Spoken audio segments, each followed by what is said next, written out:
From the St. Louis Public Radio newsroom, this is The Gateway. It's Tuesday, September 17th. I'm Abby Larico.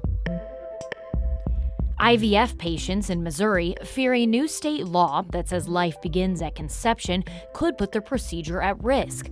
But a local attorney says laws protect the procedure for now. Fundamental to the right to privacy is the idea that the government should not be going into people's bedrooms and telling them when they should have children and how they should have children.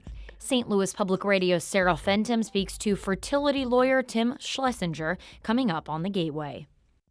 A federal trial in East St. Louis challenging an Illinois ban on semi-automatic firearms is set to resume this morning with more witness testimonies. Mawa Iqbal has more from day one. Yesterday was the first day of the bench trial to decide whether outlawing guns like the AR-15 violates the Second Amendment. The plaintiffs called Marine veteran Jeff Eby, who testified that while semi-automatic guns aren't as accurate as handguns, they can fire more rounds and are therefore better suited for home self-defense. I would like to see the people of Illinois have an opportunity to defend themselves as the Constitution directs, right? Not be pigeonholed down to a musket. The law took effect nearly 2 years ago in response to the Highland Park Parade mass shooting. I'm Mawa Iqbal. An exit off Interstate 64 in the Metro East has drawn the attention of a local congresswoman. Still, the Illinois Department of Transportation says a plan to ease congestion at the busy exit can't be expedited. St. Louis Public Radio's Will Bauer reports. A viral TikTok shows just how bad the exit to Greenmount Road off I-64 in O'Fallon can be, with cars sitting in traffic on the interstate. Congresswoman Nikki Budzinski wrote a letter to the head of Illinois' Department of Transportation last week, asking to speed up construction. But IDOT spokesman Paul Wappel says, unfortunately, that's not really possible. The department's working as quickly as we can to complete the final design and as well as, of course, to comply with all the legal steps to acquire any necessary land that's needed. So we're looking forward to getting construction going as soon as that's all complete. The State Department is currently finalizing its plans. Once started, construction will take an estimated 2 years. The project, among other things, will widen the interstate to 6 lanes in the area. I'm Will Bauer, St. Louis Public Radio. Old North St. Louis has added new speed humps in the road to stop reckless driving in the neighborhood. The intersection near Crown Candy Kitchen has been the site of drivers speeding and running through stop signs. The restaurant's owner and 14th Ward Alderman Rasheen Aldridge both pushed for change. Last month, speed humps were added to the problem intersection. Aldridge says conversations surrounding traffic violence must include safety measures for pedestrians and bicyclists in all city neighborhoods. Historically, the city has paid attention to areas that they think are more influential and have not invested in neighborhoods like Old North or St. Louis Place or College Hill. And these neighborhoods are just as important as other communities. Aldridge was a guest on St. Louis on the Air. The Evolution Music Festival will be without one of its headliners when the event takes place in Forest Park later this month. The rock band Jane's Addiction has canceled the rest of its tour. That's after a fight between lead singer Perry Farrell and guitarist Dave Navarro, according to the band's statement on Instagram. Organizers of the Evolution Festival say they're saddened by the announcement, but don't yet have a replacement. The festival lost another headliner in July when Blondie canceled its tour.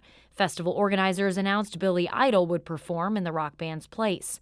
It's the second year for the festival, which is planned for the weekend of September 28th.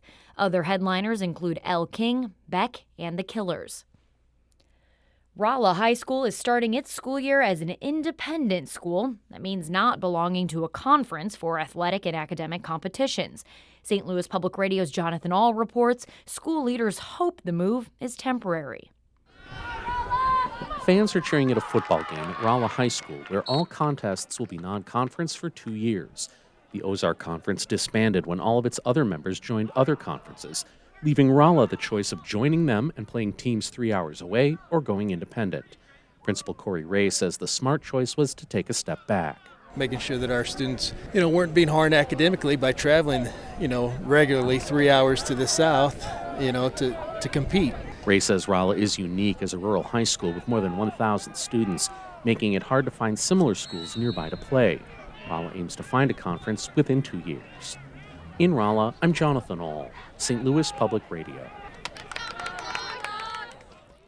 A new study by researchers at St. Louis University reveals far more charter schools than public schools have opened in St. Louis since 1991.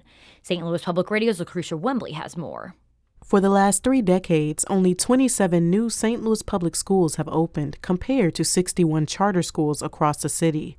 Dorothy Rhodey Collins, a doctoral candidate at SLU who led research for the study, says more collaboration is needed as student enrollment and literacy scores in the district have declined over the years. If we want our public school system to improve and thrive and truly serve the children of the city, we have to stop fighting, and we have to set aside the, well, you're a charter school person and I'm a district person. Researchers suggest that more investment in public schools could stabilize the city's population and improve overall education.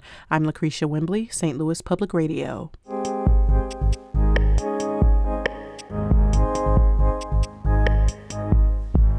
Some Missouri advocates for in vitro fertilization are calling for the state to protect the procedure, following an Alabama court ruling that frozen embryos should be considered extrauterine children. Nearly a decade ago, a Missouri appeals court ruled that frozen embryos are considered a special kind of marital property. St. Louis Public Radio's Sarah Fentem spoke with Clayton-based fertility attorney Tim Schlesinger about whether Missouri's laws are enough to safeguard the procedure. A frozen embryo is a fertilized egg that develops for 5 days, and then it is frozen, cryopreserved, and at that stage it is called a blastocyst. A more appropriate term, I think, would be pre-embryo. When people are referring to frozen embryos, that's what they're referring to. It's very important that pre-embryos not be characterized as children or persons, because that would inevitably lead to a restriction of IVF availability for patients who need it. The Missouri General Assembly has also stated that life begins at conception. Does that contradict the definition of an embryo not being a person? So conception is a legal term, not a medical term. The Missouri Court of Appeals decided in 2016 that interpreting the Missouri statute in such a way that would cause a frozen embryo or pre-embryo to be considered to be a child would be unconstitutional. I think the layperson would look at this and say, if Missouri law says conception is fertilization, embryos are fertilized, thus an embryo is life. So the Missouri law says that life begins at conception, and there is a separate statute that defines conception essentially as fertilization. Those two statutes taken together could certainly be taken to mean that as soon as fertilization happens, the entity that's created is a person. However, those statutes were in existence in 2016 when the Missouri Court of Appeals decided McQueen versus Gadbury, and the court held that that would violate the constitutional rights of the people forming the embryos to decide whether or not and when to have a child. One of the things that is fundamental to the right to privacy is the idea that the government should not be going into people's bedrooms and telling them when they should have children and how they should have children, how they should create their families. It is possible that the Missouri legislature could pass some subsequent legislation which would seek to define a frozen pre-embryo as a person or a child. If they do that, then yes, IVF is at risk. Has the decision in Alabama had any effects tangibly on providers here in Missouri? Have you heard of any providers that have been spooked by this particular decision and stopped providing services? The first answer is that yes, providers were spooked. But the second answer is I don't believe that any provider, at least in the St. Louis area, has stopped providing services as a result of that decision. One thing to keep in mind is that the Alabama decision has absolutely no direct effect on patients in Missouri. Mostly, these laws happen in the states. They need to, if people want to protect fertility treatment, they need to contact their state legislators and make sure that fertility treatment is protected. And they need to make sure that it's not just the clinics who are protected. They need to make sure that the patients are protected. That was fertility lawyer Tim Schlesinger speaking with St. Louis Public Radio's Sarah Fentem. Our David Cazares edited that piece.